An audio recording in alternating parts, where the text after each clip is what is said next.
বন্ধুরা, ভিডিওতে যে গ্রামটিকে দেখতে পাচ্ছেন ওটা হলো আমাদের গ্রাম। উত্তর দিনাজপুর জেলার চোপড়া থানার শেষ সীমানায় অবস্থিত একটি ছোট্ট কিন্তু মনোরম গ্রাম মিলিকপাড়া। সবুজ মাঠ, ছোট রাস্তা, সীমান্তে বিএসএফ চেকপোস্ট।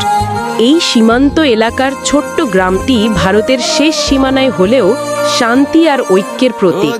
স্থানীয় মানুষ কৃষিকাজ করছে। এখানকার মানুষ সহজ সরল, কৃষিই তাদের মূল জীবিকা। সকলে মিলেমিশে থাকে এখানে। মিলিকপাড়া প্রাইমারি স্কুল। বাচ্চারা ইউনিফর্ম পরে যাচ্ছে স্কুলে, লোকজন নামাজ পড়ছে।